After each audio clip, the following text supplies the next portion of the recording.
Yo, what's up? Hey, How are you? hey, good. How are you? I'm good. How are you? I'm good, man. I thought you bailed on me. No, I had to step away and then I was like, okay, I'm back now. Don't worry about it, bro. A lot of people they get nervous. I still get nervous too, so don't stress Mm. about Yeah, I was stressing out. it. I mean, also the thing is, you gotta understand that if you're gonna be speaking about sensitive topics and difficult topics, if you don't get a bit nervous, then Mhm. it's weird. So yeah. Yeah. All Mhm. right, let's get straight into it, man. Gender-based Okay. violence. Oh, wow. Hot topic. Such a huge topic. Yeah, yeah, especially between a guy and a girl. Um, hmm yeah. What do you understand about gender-based violence?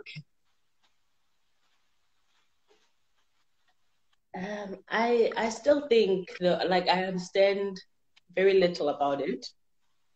I think there's a lot more to just get Yeah, from it. Um, gosh, yeah, how do I understand?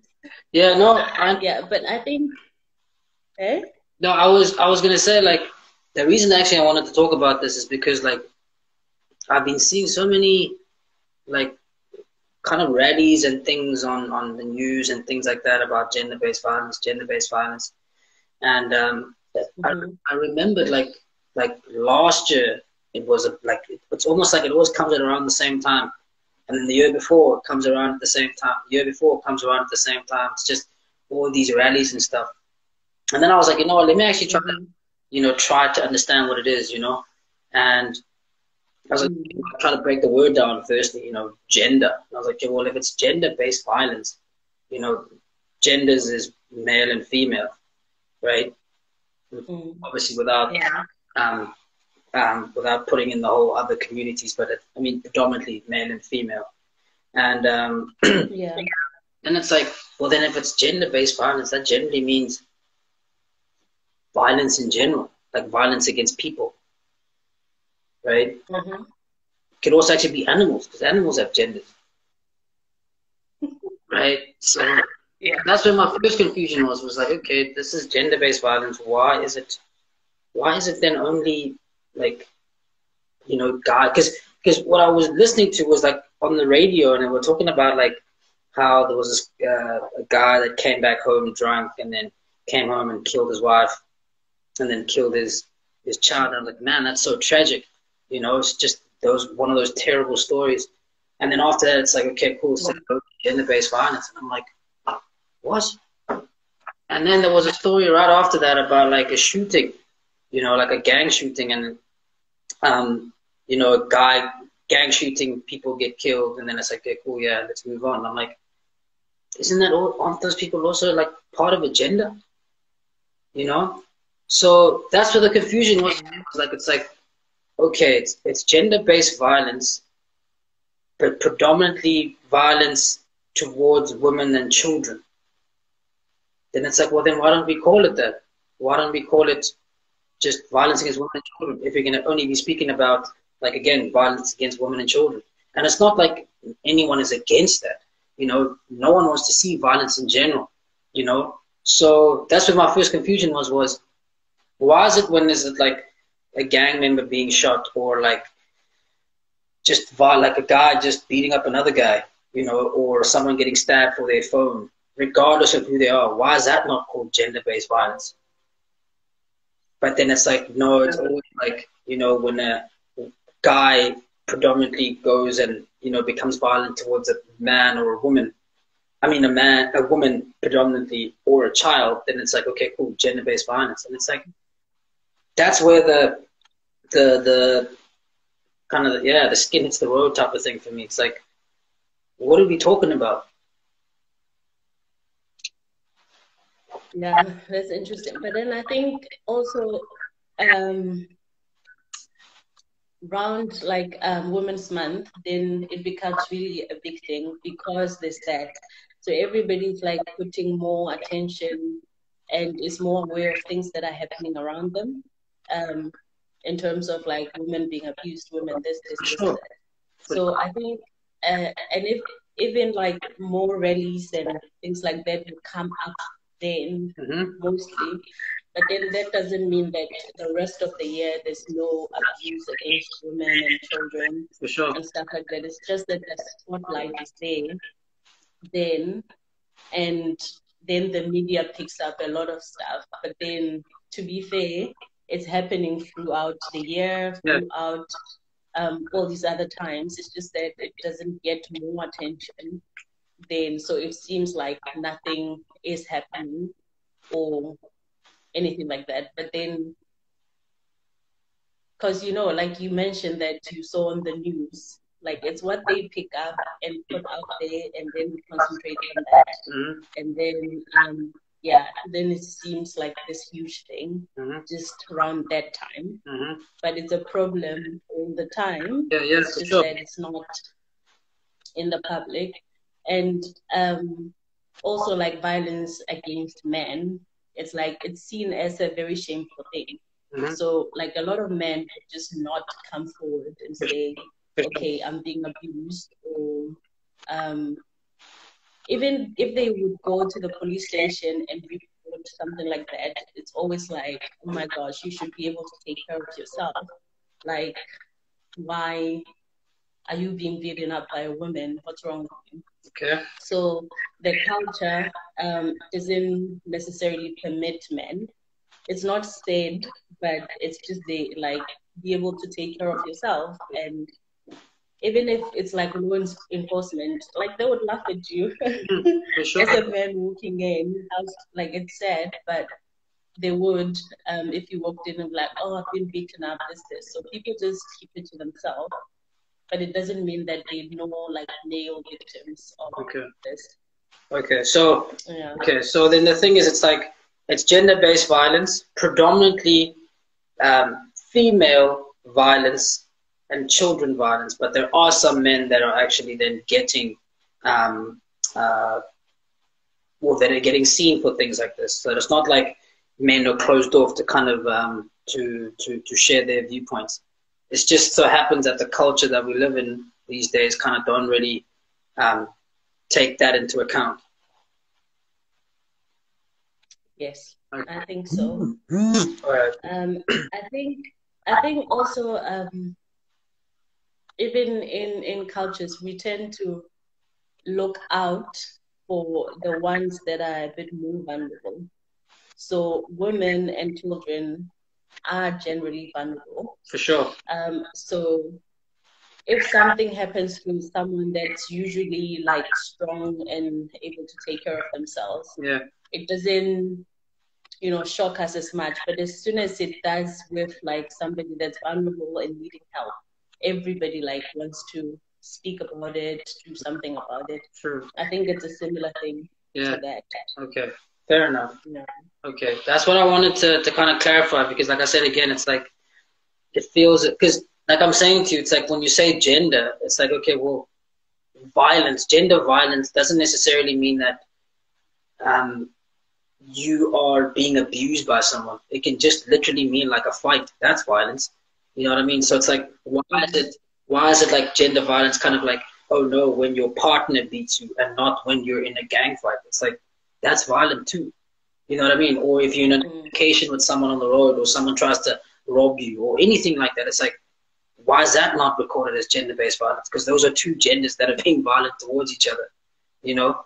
So that's where the confusion was for me. It was like, okay, well, is it like physical abuse? Is it like a domestic type of abuse that we're talking about when we talk about gender-based violence? Or is it like a global type of abuse where it's like violence in general?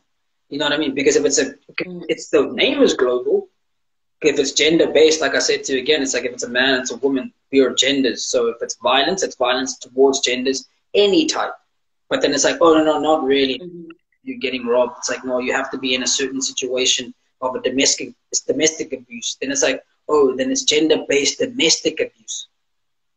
Or gender-based, you know,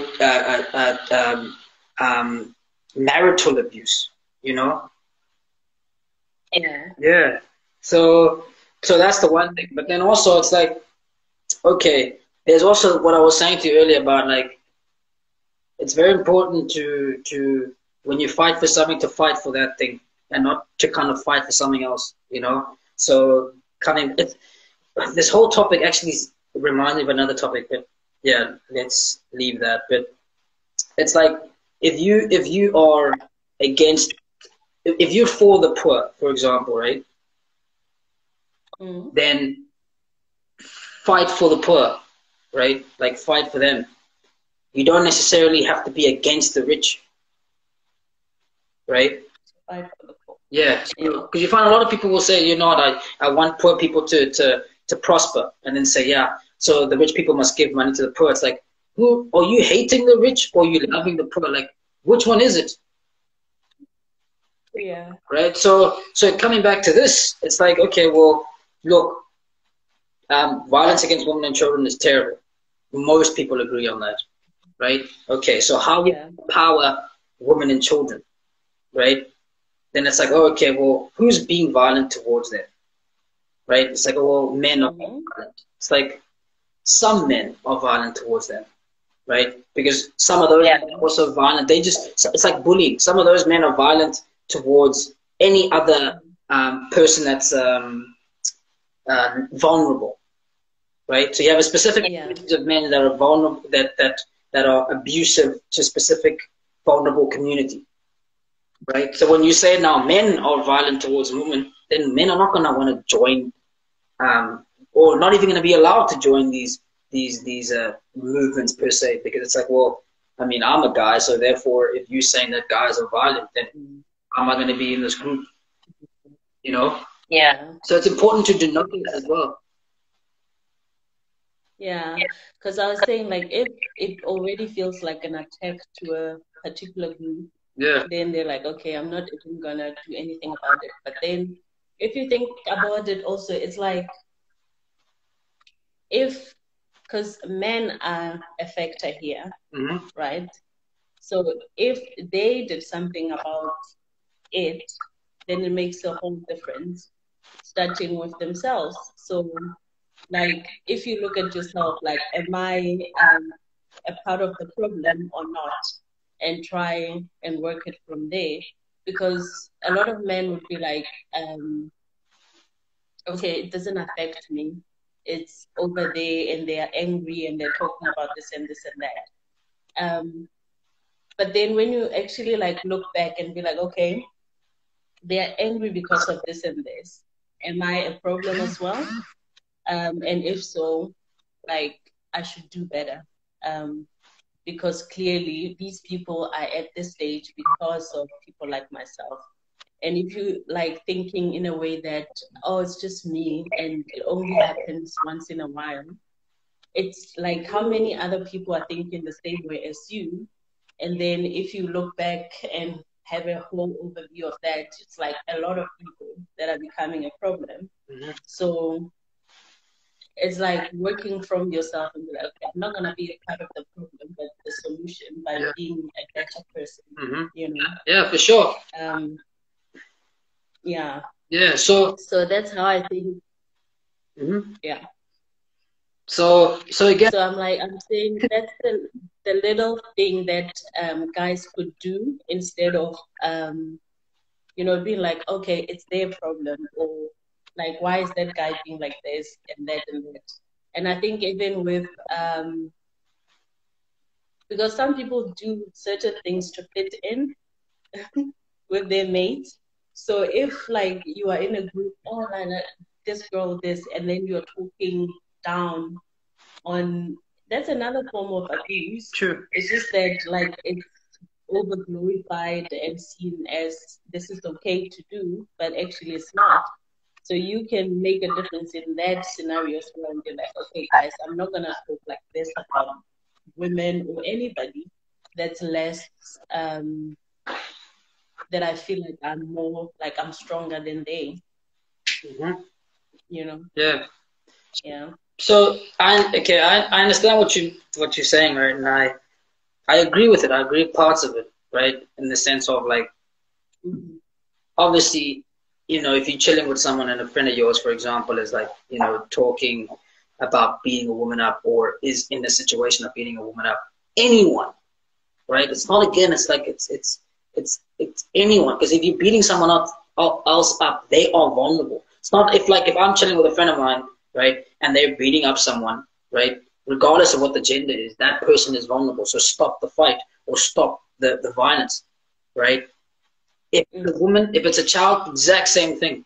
Stop what you're doing. So stop what you're doing with that situation. But now what happens is with these things, it's like it gets to a point where you cast responsibility on other people so much more that you take it away from yourself, right? So you get to a point where people are saying, look, go to the perpetrators and stop them from doing what they're doing, right? And it's like, okay, cool, yeah, that's part of the problem for sure. That's not the only problem though, right? Because you get certain problems, you get certain situations. Again, it's like in a lesbian relationship, right? If you see two lesbians outside in the road fighting with each other, right? You're not going to say in a relationship, you're not going to say, oh no, look, you got to stop that the guy's beating up the girl. It's like, oh no, well, they're kind of they're in a relationship and they're both females. Like, you know what I mean? It's like where do we draw the line? We don't really know per se. And what if it's two girls fighting that are not dating? That also kind of changes the narrative. It's like, oh well, is that really gender-based violence?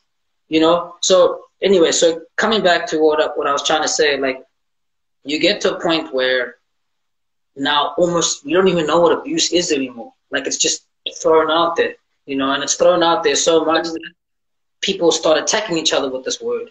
And it's like it loses the essence, it loses the legal essence of it, you know? So you find that then if I'm talking to you, right, and I say something really bad to you, to me it might not have been bad when it came out. You receive it as bad. You then call me an abuser.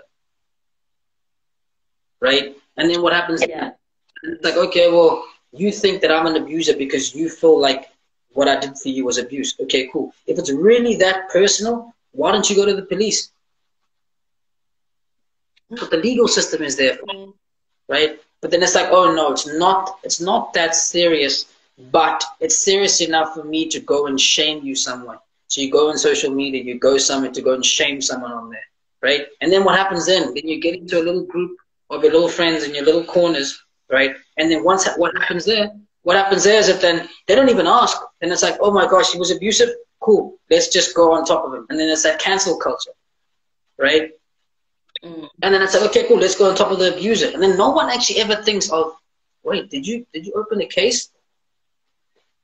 And it's like, oh no, it's not that serious. It's not that serious of an abuse. And it's like, abuse is kind of serious, man. Like there's no kind of like what's going on. And then we're moving away from a culture of innocent until proven guilty to a culture of guilty when my friend says she is or says he is. Yeah. And then what happens is you get to a situation whereby you stop becoming the victim. You then become the oppressor. Because then you thought that you were abused, right? And then you say, okay, cool, the person said this to me, I feel abused. Let me go and shame them, right? And you go to your friends and you go online and you do whatever you do, right? And then that person now gets attacked. And now all of a sudden, who's the victim now? You know? So that's the thing. So now, so then what happens with stuff like that is that then it kind of takes away the actual importance and the shine of the problems that you actually have encountered in your NGOs of like people that are really abused, like that are actually abused in the legal sense, that go and seek help and want help from people. Because then it's like, well, now how do you differentiate from either? Yeah, that's very interesting. But like you sort of mentioned there, like with people that have been abused, it's like and they have experienced it. You would think in a normal situation that because you have experienced this and you know how it felt and all of that, you wouldn't want to inflict the same pain on anyone else. Mm-hmm. But then, like, for instance, like with the background that I've had in anti-human trafficking, you'd find that then later, the same person that went through the abuse and actually made it out would be the one that is like recruiting other girls and recruiting this. into the same pain or process that she went through. It wasn't pleasant at all. But then I think it's just because you're like, okay, I felt helpless in this situation and I was going through all of this.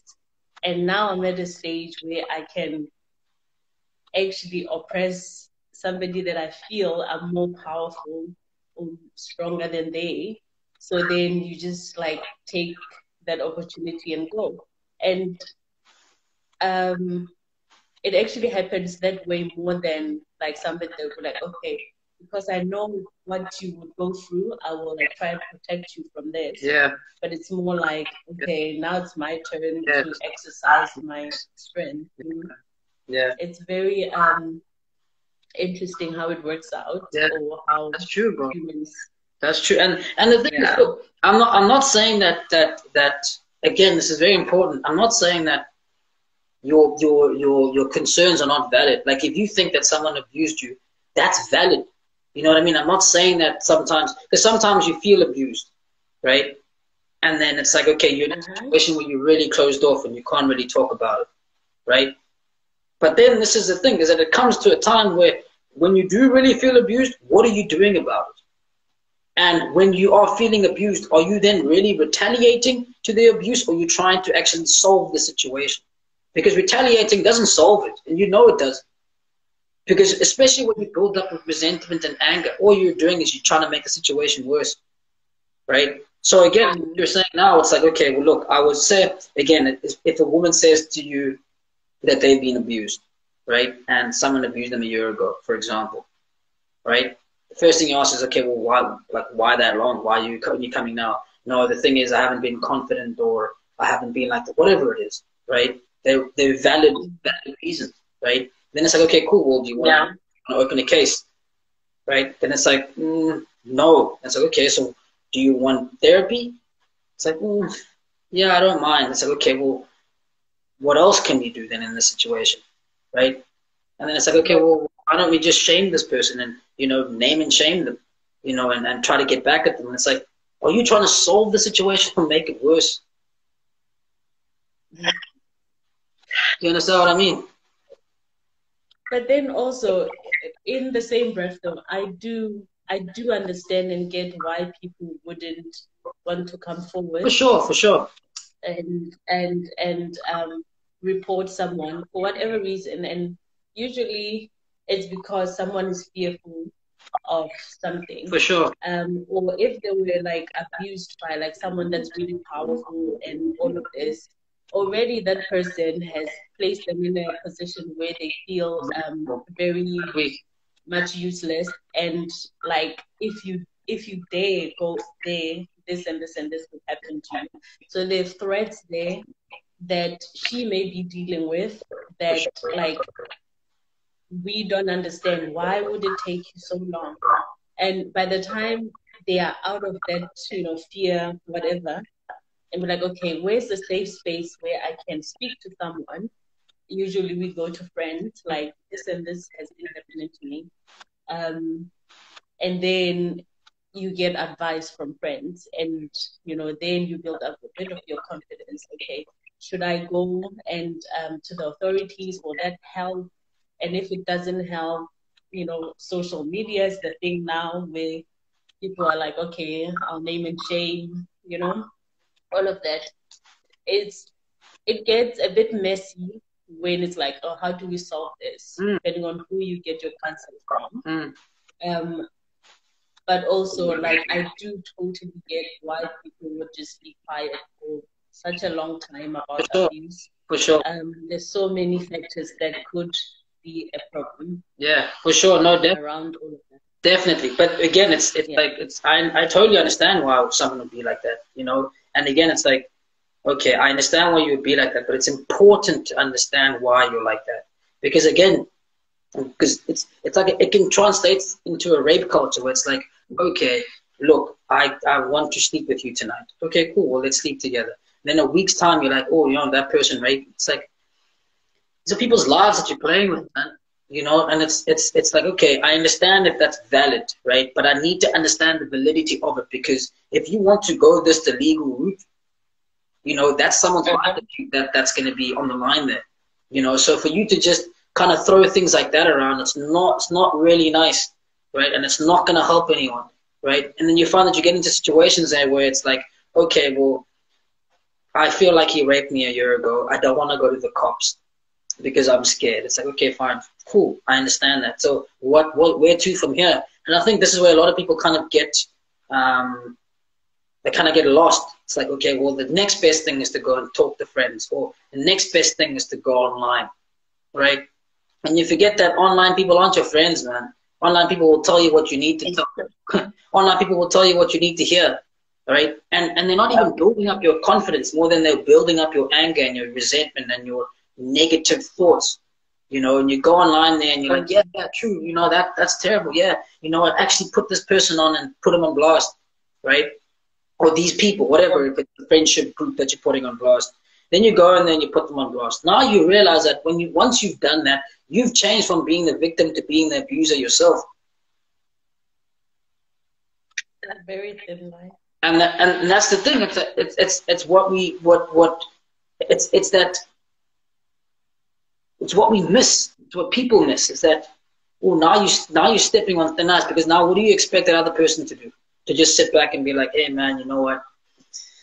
Yeah, I did do it. Like, no, of course not. He doesn't even know that he did it, or she, right? And now all of a sudden, when he retaliates to it and tries to then confront it, you then expect the situation to be solved. How? This is someone's life that you're putting on the line here, right? And for the fact that you're trying to put it out online or trying to put it out with your friends and you're not actually addressing the situation, shows you or shows them just how serious the situation is to you, right? Yeah. So again, it's not people.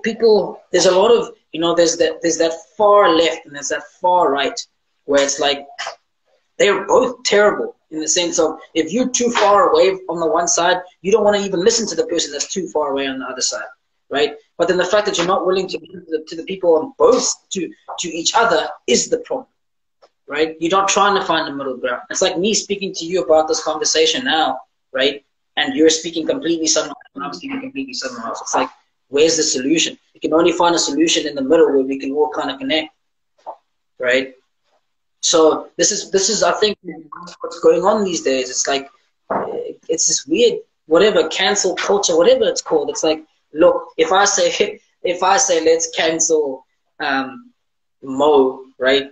Then I need to go and check up on my friends and say, hey, look, man, Mo said some dumb stuff to me. Let's go cancel her. Then it's like, okay, cool.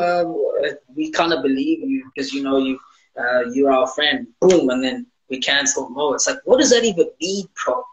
Like, when you think about it and you're chilling in your friendship groups and you think that these people are your friends, do you really think that they actually care about the situation? It's a very thin line to listen to understand and to listen to respond. Because when you're listening to understand, you actually want to know what the other person is saying, so that then you can then understand what they're saying and formulate your response to it if you have one. But listening to respond means, just speak, tell me when you're done. I'll then say what I want to say. And that's kind of where we're leading to. Yeah.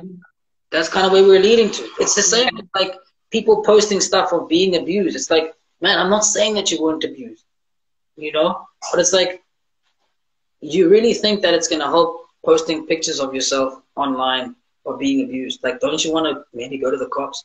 Don't you maybe want to, go to the justice system? Or is the justice system now on Facebook? Is the justice system now on Instagram? Like, bro, the people on these social medias have their own agendas. They have their own things that they're looking at. They'll say whatever they need to say just for clickbait. They'll say whatever they need to say. They'll even switch sides just so that the thing will keep going. And then you in your own mind think, oh my god, yeah, you know what? I'm getting the responses that I need to get.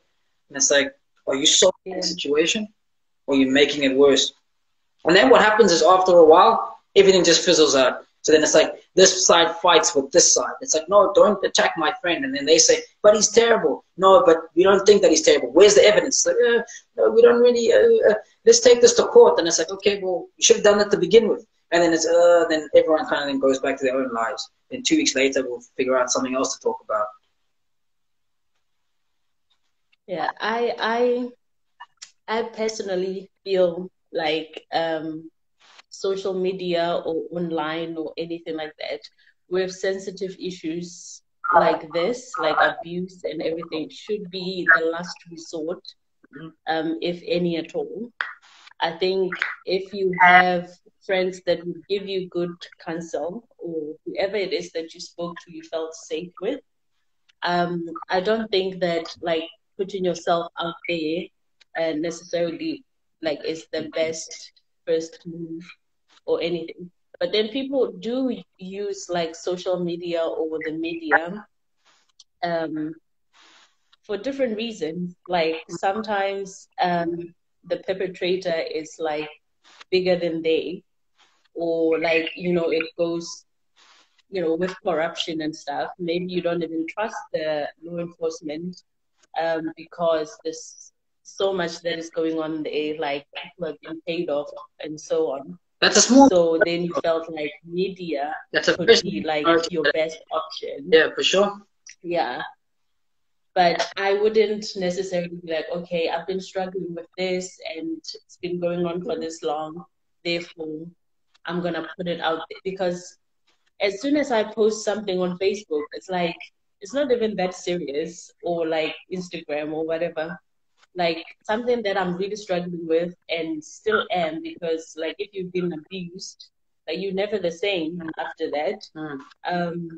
I don't think like your privacy as like a human being, you just like you're sensitive around things like that. You wanted to be at a safe space with like people that wouldn't just abuse that and make it work for themselves, whatever agenda they have with like people they're helping, or you know, whatever movement they're trying to open. If your story is just to get another like, just to get this and this and that, then they will use it for that. Yeah. But then I just don't personally think that social media would be the best place to be dealing with, you know, like abuse, this, that. But then also on another side, it's a good place to get certain messages across. So it can be either like a good message or a bad message. But like it's a good space to get to reach more audience and whatnot. If you want to do a teaching or something about this topic or the other, for sure, it's a good place to be. But I don't think personally for someone's story, it's just not sensitive for that person. Like it's just you wanna like keep their dignity. Like that's important to me. I'm like, okay, yes, we need to get you help and do everything we can, but exposing it to everyone and shaming you like that, whether you see it or not as shame, but then I don't think your story should be just, you know, all over the place. I think you need a privacy. For sure, man. Oh, you deserve it.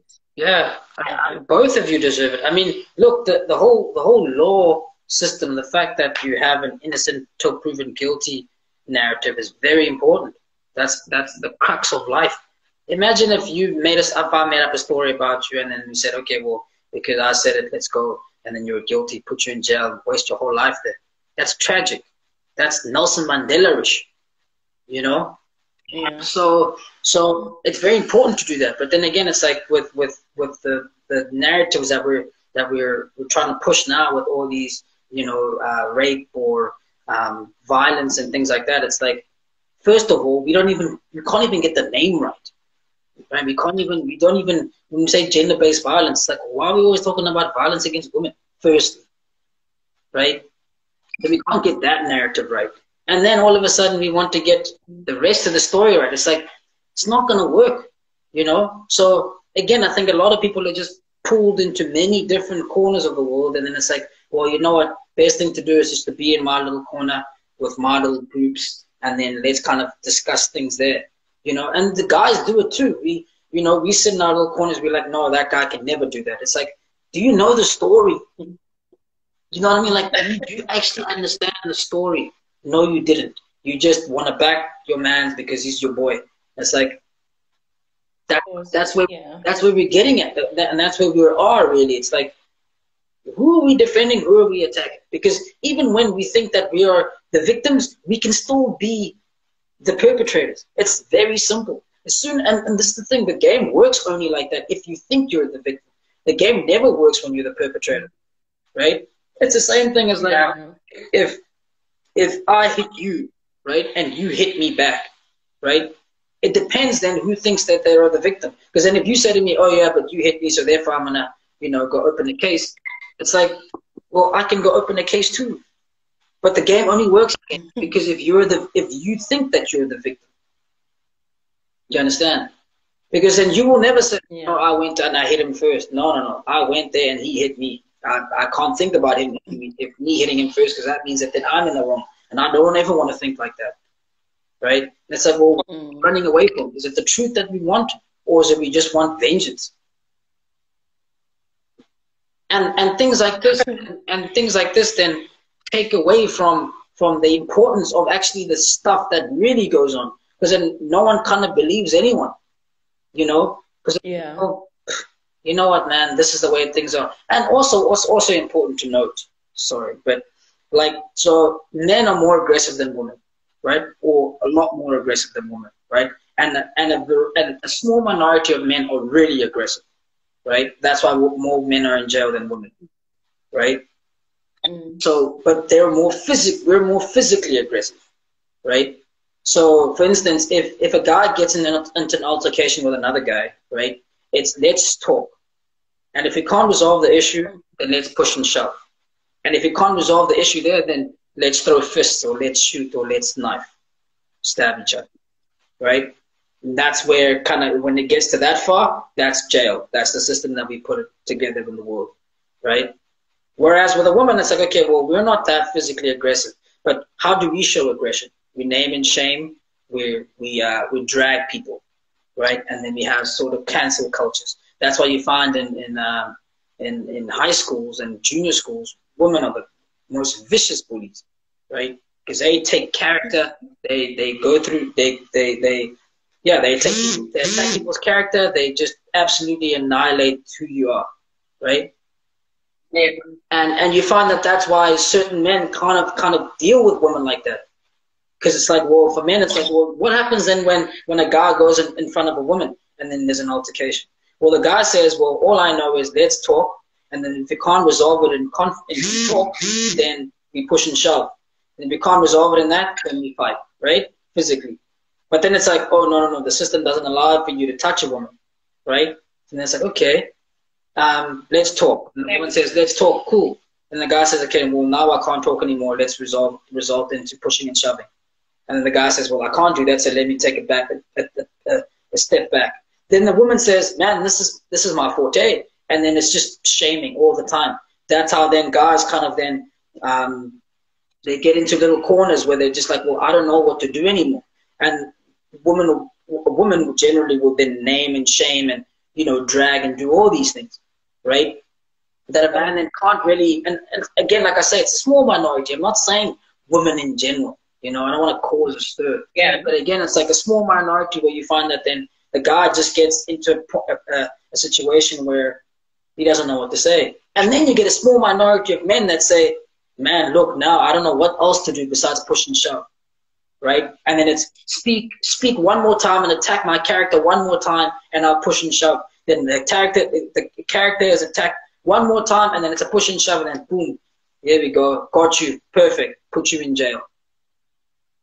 Then it's like, oh, okay, well then, what happens then with all that character bashing and all the terrible things that you've been saying about this person and all these things that you've been bringing up about him? It's like, oh no, that's not admissible in court. Leave that. That's cool. Emotional abuse. Come on, you're a man. You beat a woman, go to jail. Oh gosh, yeah. Right. So then, what happens? I think then. Yeah. Because I was like, then surely there should be other ways we can learn, like always, like whether like it's okay in this case, like men, okay, violence or pushing and shoving is not always the right way to handle issues or conflicts. Sure. Maybe there should be other ways that I can adopt and be like, okay, if I feel like I'm at a space where I cannot handle myself or my anger is a bit too much, maybe walking away might help.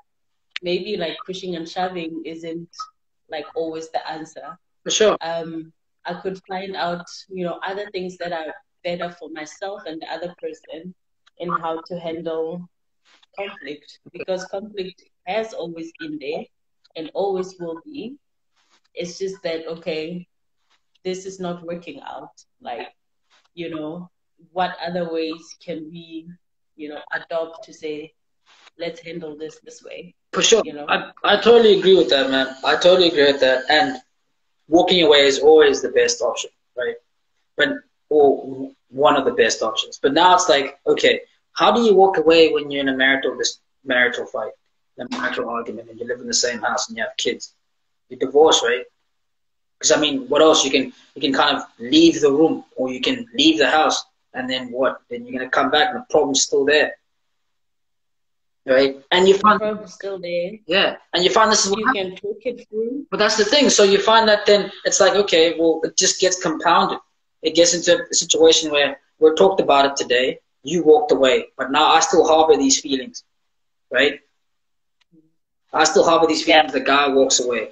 Okay, comes back after a week later, or comes back the same night, whatever, right? Comes back and is like, okay, cool. Are we cool now? Yeah, we've calmed down. Everything's cool. But it's like, but we haven't solved that problem, right? But we're cool. Fine. Then tomorrow it's, hey, can you please go and get me something from the kitchen, right? You go to the kitchen, you do your stuff, you come back, you forget what you got.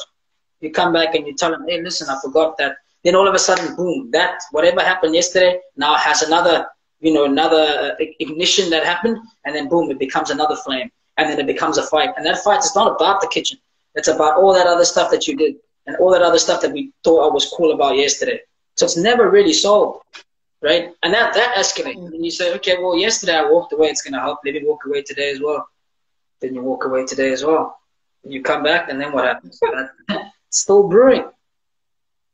So again, it's like walking away can help. But then you should get certain situations where you're like, where am I going to go? And then it only takes a little look that you give them. Only takes a little, you touch them the wrong way. You say something or you cough incorrectly, then it's boom, get back to all those issues. Yeah. So it's a massive topic, man. It's a real humdinger, and it's a topic that then also divides a lot of things, because it's like, it's gender-based violence, and then from that gender-based violence you get, oh, it's actually men against women, because it's predominantly females that are vulnerable, right? And it's like predominantly some men that are violent. So let's just split them together and say it's men against women, and then it becomes that fight. So it goes from trying to be, oh no, we're inclusive of everyone that's being violent against, and it's like, not really, because then it's like, okay, well then what about the lesbians that fight? It's like, whatever, man, we don't really care about them. We want to bash the men. And the men say, well, we want to retaliate. Yeah. Let's bash the woman, and then it's like, okay, well then we back into our tribal instincts, and then we just, trying to name and shame each other on every chance that we get. And it's like, well, did we find solutions for this? No, not really. We just found another way to kind of fight, and then that's what you find now. It's like today we're fighting, and then you forget about it, and then something else comes up, and then, oh, Corona hits. It's like, let's put it on pause. Let's talk about the Corona. Let's talk about, the game coming up, and then a month later or 2 months later, it's, oh, yeah. Hey, guys, don't forget, we got that abuser. Now we get back. Yeah.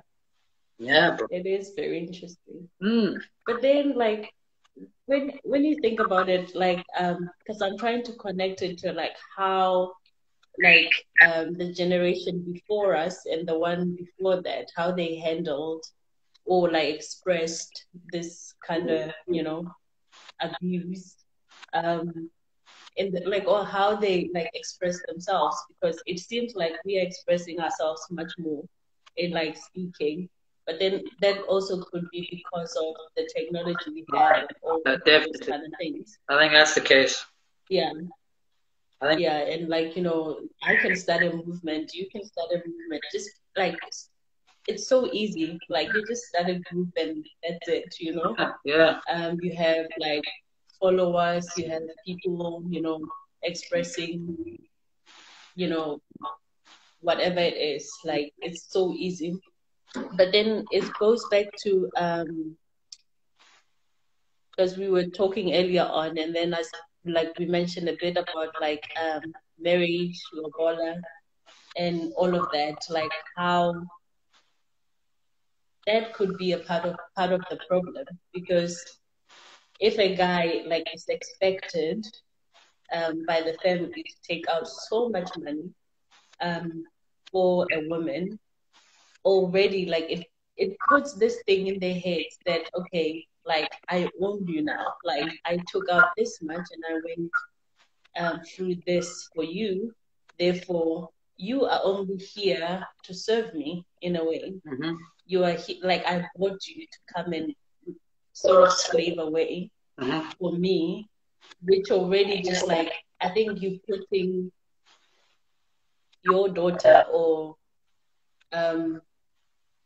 like someone you love in a very awkward space. Like you're setting them up for that if that's your view. Because so many guys would be like, okay, like I took out your wallet for you, like you have to kneel and bring me like food. You have to like not that it's a bad thing because it's people's culture, but then also that can be the beginning of the problem because I cannot stand up for myself and express myself if I'm not happy with something because I need to be respectful to this person because they paid for me. Like there's so many that things that are wrong in that or can be leading to okay, you are being abused. Maybe not like physically, but like emotionally, you are just, you know, expected not to speak and be your own person, which is very important for everyone. So you seem happy, but you never really discover who you are and all of that because all you are doing is living for another person. Yeah, yeah. In To serve them. Yeah. Yeah.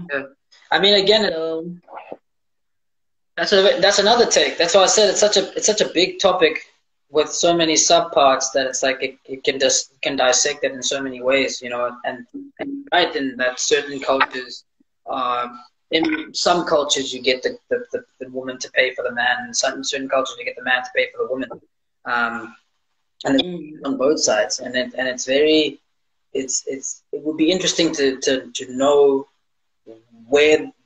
how prevalent the abuse is depending on which way you kind of go with marriage, you know. So if you're the woman that kind of then does say whatever a dowry or whatever against for a man, it's like, do you get abused then? Do you get women that then become physically or emotionally abusive then because they feel like they own the person, or is it still the man being abusive to the woman, you know? And again, even then, it's like, well, then there should be studies on such things of, okay, well, what happens in same-sex marriages?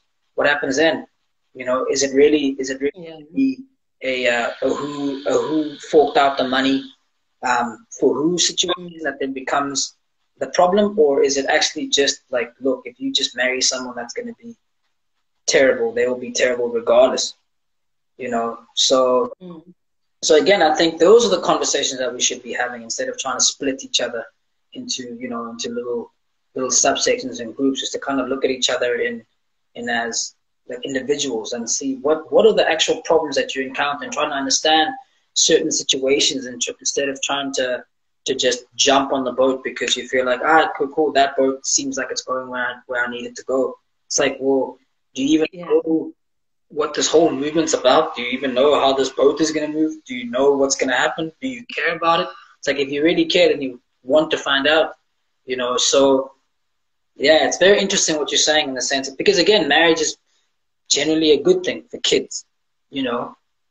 But then it's like, well, everything has a bad and a good, and how much of it outweighs the bad? Because you get certain marriages that are perfect, well, not perfect, but good, or they have more good than bad. Yeah. You know, but you get certain marriages that are terrible, right? And it's like, well, then let's look at why the ones that are good are working well, and why the ones that are terrible working terrible. Maybe it's just that the people kind of marry people to kind of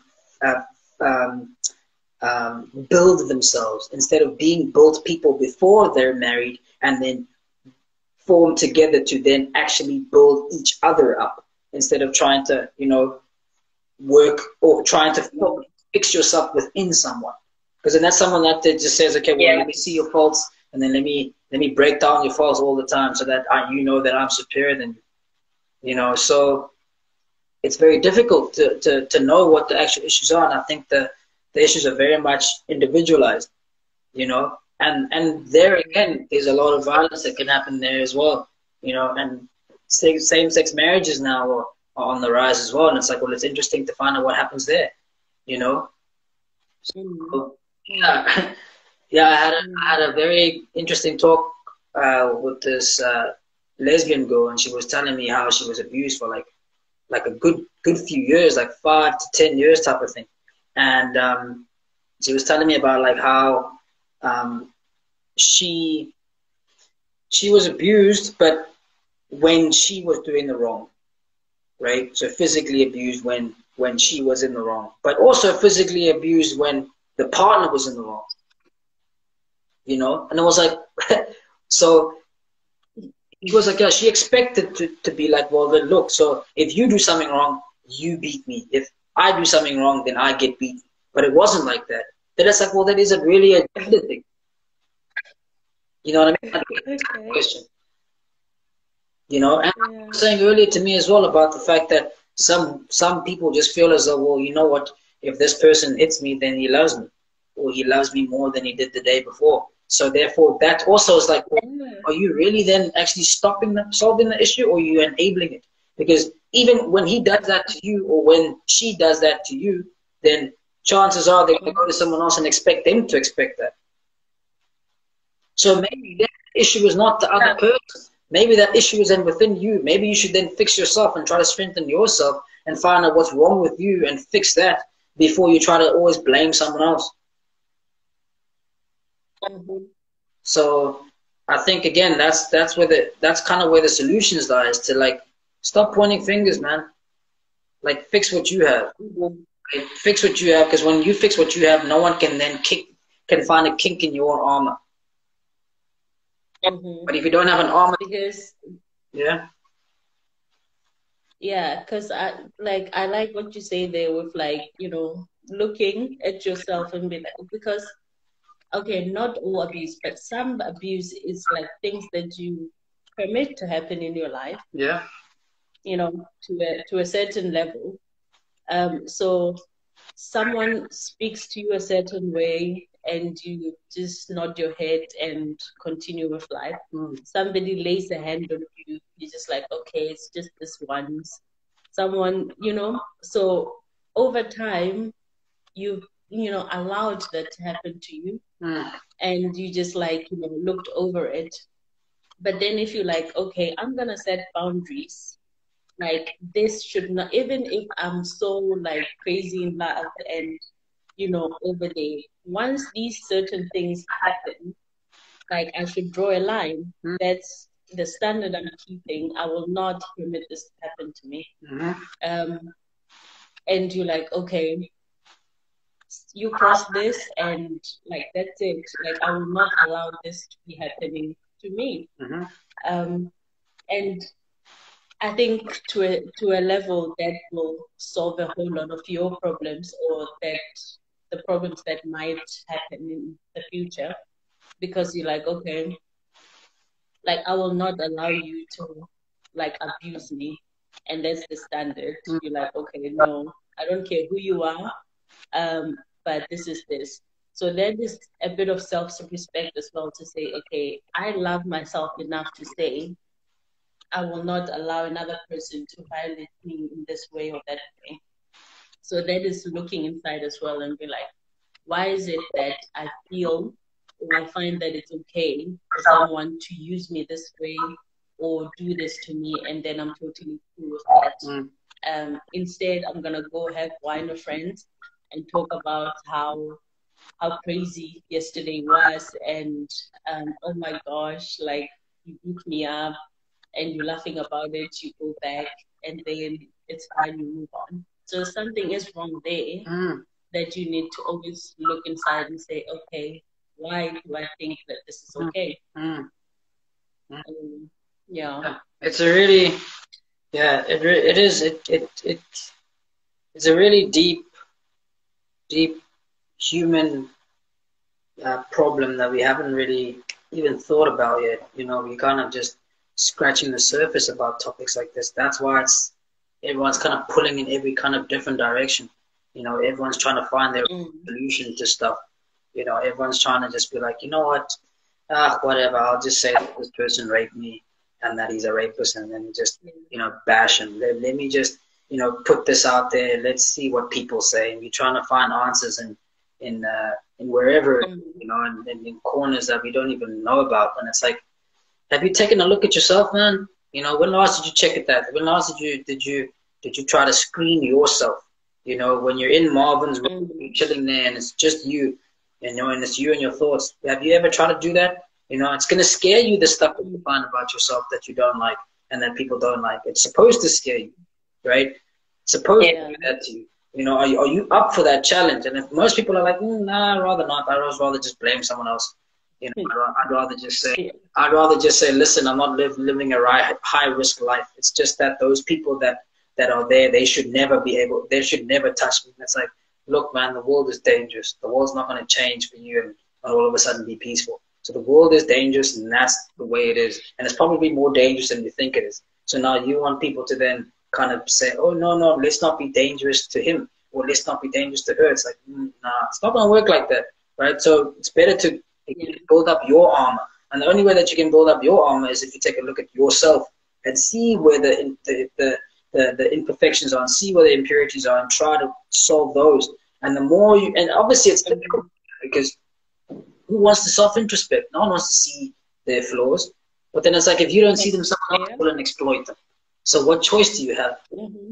You know, if you're not going to see Yeah. the flaws, someone else will come through and say, hey, look, let me just, I know this person likes money. So let's just give her a bit of money, give her a bit of alcohol, and then cool, we'll go home with her. And then tomorrow she'll cry rape. Then it's like, well, why did you put yourself in that situation? No, he's not supposed to touch me. And it's like, yeah, true, he's not supposed to touch you. Mm. He's never supposed to touch you. You're not supposed to also be in that situation. We're not trying. No one's trying to excuse anyone.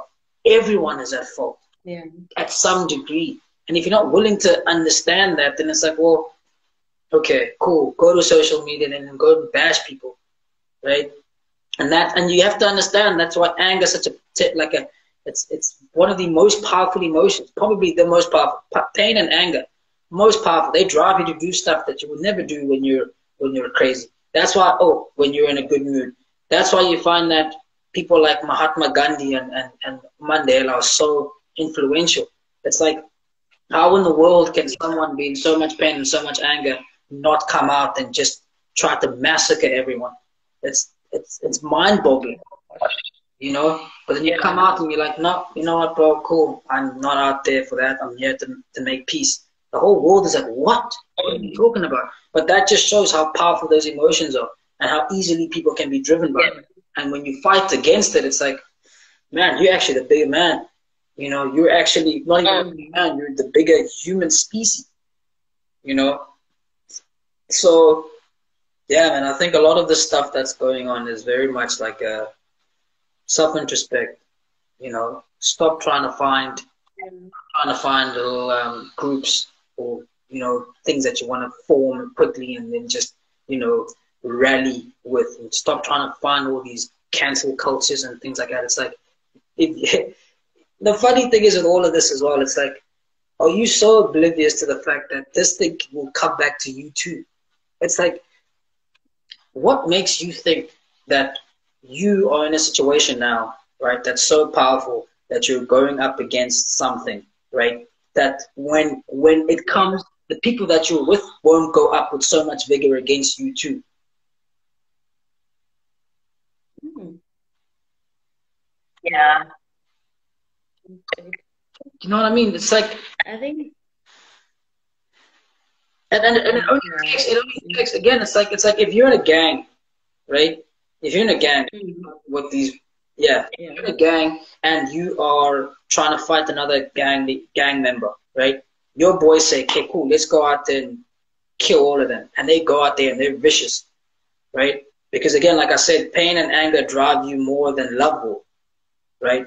That's why someone is Mm, more likely to retaliate towards you out of anger than they're more likely than there are to retaliate or to reward you out of love. mm, Because anger is such a powerful emotion. So they'll go out there and they'll rip you to shreds. They'll go and they'll rip the other gang leaders to shreds. Cool, right? And then you disrespect the gang code. You come back, you're chilling with your boys, and you disrespect that code, right? Do you mm. then all of a sudden think that then these killers are not going to look at you as the enemy? And when they look at you as the enemy, do you think that they're going to go soft on you? Of course not. Mm. That's their instinct. That's what you drove them. That's what you were rallying up against. Then they'll come back and eat you too. Yeah. It's like, and that happens in even in Mm. the animal kingdom. It's like if you're at the top of the food chain, right? As soon as you think that you're at the top of the food chain, there will always be 2 or 3 other people that are willing to kill you. That's true. Right? I see. Yeah. Yeah. So it's like every single time that you think that you're part of a group, don't ever think that that group will never turn against you. And that's where the problems come in. That's where these issues come in. Is that Mm. you go out there and you promote it, and it always comes from something that you might think that is such a good fight. Let's go fight for her. Let's go fight for them. Let's go fight for him. And it's like Mm. it's tricky, bro. It's not as easy. It's not as easy as it is because the only thing you have to do is as soon as you think that the other group that you're fighting against is against you, right? When Mhm. they get the chance, they will annihilate you too. Yeah. So don't think you can't get it, because if you can give it, you can definitely get it. And chances are you'll probably Absolutely. get it worse. That's why you find that when you're in, say, a situation, again, like in a gang type of situation, and I use gang because it's not doesn't necessarily have to be like a mob. It can just be a group of people, right? You find that Mm. when you're in a situation like that, and you go and say kill another gang member, but you don't kill that person, right? You only maim them. You know for sure that when that person comes back, he's not going to just be looking for you. He's going to look for you and all your Facebook friends. Yeah. That's what Yeah. and that's what happens, that's literally what has happened these days. It's like we stop looking for each other now. We stop looking for okay, you stab me, I'm gonna come back and stab you. It's like no, no, no, no. Because when that happens, it's then your brother is gonna say you know what, I want to go and stab him too because he stabbed my brother. Then your friends will come, and then I'm always looking over my shoulder. So what's best to do? If you come and you miss or you don't actually take me out, I'll come back and I'll slaughter every single one of you that I think will even be able to take me out. So that comes back to this whole gender-based violence thing. It's like, okay, it sounds like a nice movement that we're going through. Sounds like something nice, but then it's like, okay, well, you're gonna go through it, and then you're gonna go and you're gonna step on the wrong toes, and chances are you will do that, right? Because you're trying to make it public. You're not trying to make it here private. And as soon as you step on those wrong toes, yeah, you'll feel the wrath of that, man. And, Yeah. yeah, I think also like we just get like going back to like, okay, how do we solve like our problems? Because there's so many um things that can be solved in different ways. Like um certain things are just more harmful than helpful in terms of solving like a problem that you're trying to solve, like the one that we are on right now. Mm. Um, so you're just like, okay, am I really looking to get help out of this? Or am I just only like trying to belong to a certain group, trying to belong to a certain movement? Because it can be just that. Like, so again, looking back inside, okay, what am I trying to get out of this? Is it I'm trying to get help for myself and the person next to me or the person that came to me? Or am I trying to just be this hero or like somebody that pioneered something that became this big thing on social media, or we're really trying to get people the real help that they need. Because if that's the case, then I think more intimate and private is all, like, is more of a way to go to achieve something that might help that person, instead of just going out there and just talking and no solutions, just talk. And before you know it, the other group has started their own group, like retaliating towards the other. So it's just a mess. So yeah, I think there's definitely other ways we can explore, and be like, okay, this is the outcome we want. How do we get that? But obviously we have a very long way to go in how we can protect our women and children and men also that are vulnerable, because they're out there and they just don't have a platform or an accepted platform to just express themselves and say, okay, I'm being abused, guys. How do I get help? Without the guys just bullying them even more when they're already being bullied, and so yeah, man. Well, that's perfect. Yeah, good talk, man. It was good. Yeah, hopefully someone will. Yeah, and again, it's like even with this talk, I mean, obviously there's a lot of people that are gonna have their own opinions on it. And what I appreciate stuff like this is we can also have opposing viewpoints, but we're not attacking each other. We're legit just attacking the conversation while we're having some wine. So it just shows how it just shows how we can be mature about stuff like this, and it's just, it doesn't take a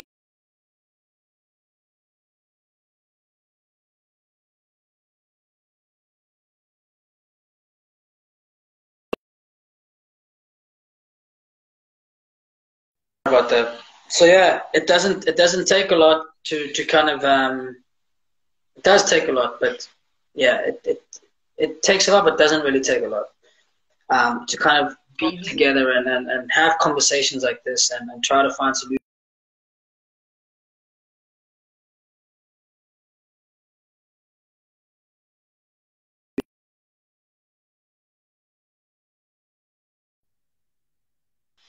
So yeah, I think we can find solutions to these things very if we just talk about them and not try to again look into little weird pockets of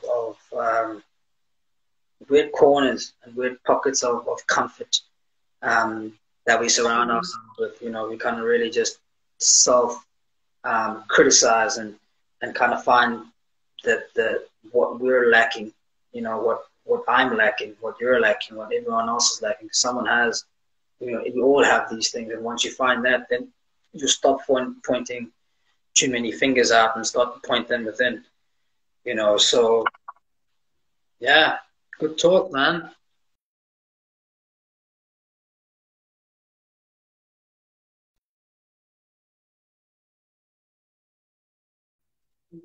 Good talk. These people are trying to call me to.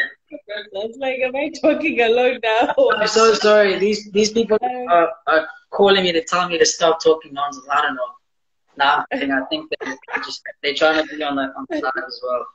But yeah. Yeah, like I was just gonna say, I think it's very important to. It's not even important like what background you come from, like, or